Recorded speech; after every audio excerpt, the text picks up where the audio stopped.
শহরের একদম প্রান্তে দাঁড়িয়ে থাকা গ্র্যান্ড হেরিটেজ হোটেলটি বাইরে থেকে যতটা জমকালো তার ভেতরে ততটাই গা ঝমঝমে ইতিহাস লুকিয়ে আছে। আর সেই ইতিহাসের কেন্দ্রে আছে একটি মাত্র ঘর, ১৩ নম্বর।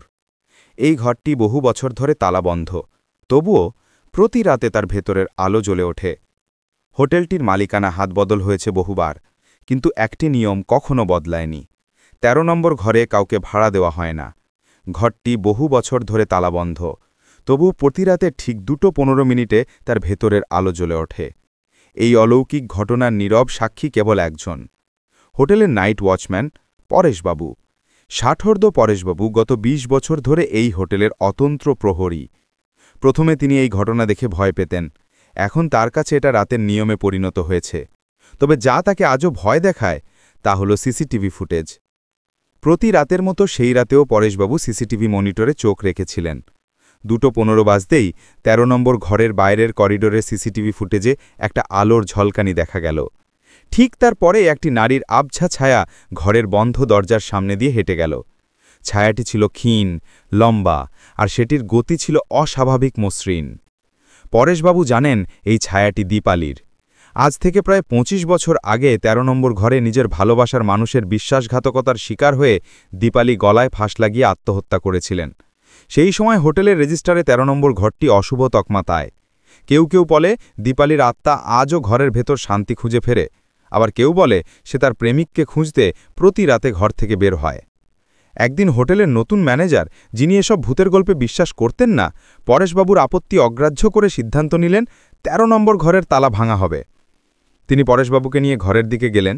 দরজার উপর জমে থাকা ধুলো আর মাকড়সার জাল সরাতেই তালা ভাঙা হলো। ঘরটি ছিল হিমশীতল। মাঝরাতে আলো জ্বলে ওঠার কোনো সূত্র বা প্রমাণ সেখানে ছিল না।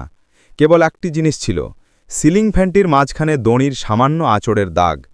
ম্যানেজার তাচ্ছিল্যের হাসি হেসে পরেশবাবুর দিকে তাকিয়ে বললেন, কোথায় কি, সব আপনার মনের ভুল। সেই রাতে পরেশবাবু একা সিসিটিভি রুমে বসেছিলেন। ২:১৫ ১৩ নম্বর ঘরের লাইট চলে উঠল। পরেশবাবু ভয়ে চোখ বুজে ফেললেন, কারণ তিনি জানেন এর পরেই সেই ছায়া আসবে। যখন চোখ খুললেন, মনিটরের দিকে তার দৃষ্টি গেল। আলো জ্বলছে, কিন্তু এই প্রথমবার দরজার সামনে কোনো ছায়া দেখা গেল না। পরেশবাবু অবাক হয়ে ভাবলেন, মুক্তি পেল তবে? হঠাৎ মনিটরের স্ক্রিনে ঘরের ভেতরের দৃশ্য ভেসে উঠল। মিস্টার রায় সেদিন একটা গোপন ক্যামেরা ঘরের ভেতরেও লাগিয়েছিলেন। পরেশবাবু যা দেখলেন তাতে তার বুক কেঁপে উঠল।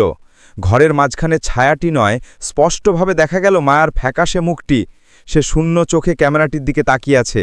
তার ঠোঁটে একটি শীতল হাসি, আর তার পাশে দাঁড়িয়ে কাঁপছেন মিস্টার রায়, যিনি ভয়ের চোটে কেন পাথরের মতো জমে গেছেন। পরদিন সকালে ১৩ নম্বর ঘরের দরজা বাইরে থেকে তালাবন্ধ অবস্থায় পাওয়া গেল, আর হোটেলের ইতিহাসে আরও একটি রহস্যময় অধ্যায় যুক্ত হল। ম্যানেজারকে আর কখনো খুঁজে পাওয়া যায়নি। ১৩ নম্বর ঘরের অভিশাপ আজও জারি আছে। রাত ২:১৫ আজও সেই ঘরের আলো জ্বলে ওঠে, কিন্তু এখন আর কেউ সিসিটিভি ফুটেজে সেই ঘরের দৃশ্য দেখার সাহস করে না। পাছে তারাই না ১৩ নম্বর ঘরের পরবর্তী বাসিন্দা হয়ে যায়।